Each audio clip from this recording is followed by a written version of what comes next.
Darian Thomas here, and today we have a fun little project. We're going to be putting this door into this frame. The reason why I said it's a fun little project is not like anything else. So the issue we're going to run into is this door here is 30 inches. Well, the opening is about, we're going to call it 29 and 10/16.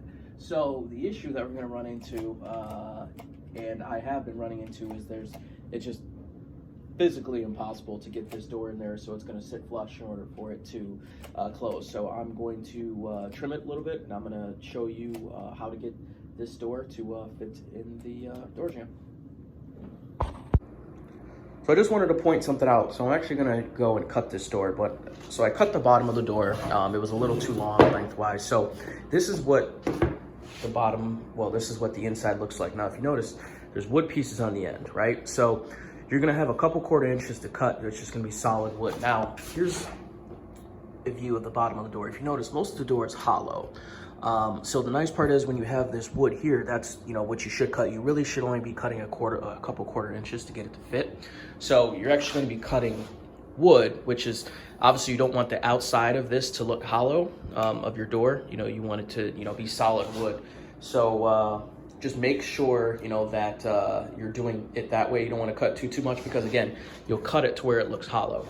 But the nice thing is, my cut should only take me, you know, to about halfway through to the wood, which is, you know, what I want. I'm just trying to trim it down. I'm not, you know, I don't want to do a crazy cut, you know, but, you know, unfortunately not every single house is made standard. I always make the joke that, you know, every single door is, or everything is standard, right? Everything fits standard, you know, until you leave and get it to your house, then all of a sudden it's a special cut. So, but let me just get this cut, and I'll put the door jamb back in, or door back in.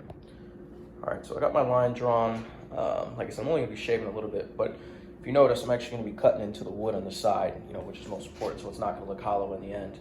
Yes, I'm cutting this kitchen door in my, I'm cutting this door in my kitchen.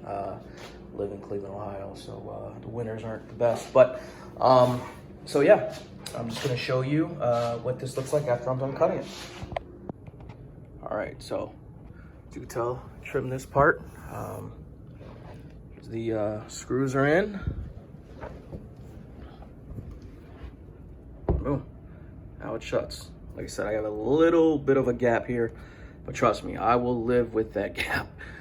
Better than the other small gap that I would have attained. And if you want to adjust that, you can kind of adjust it over here, you know, to make that gap. But trust me, I will live with that. I mean, very, very, very minor gap. So make sure you guys like and subscribe, and thanks for watching.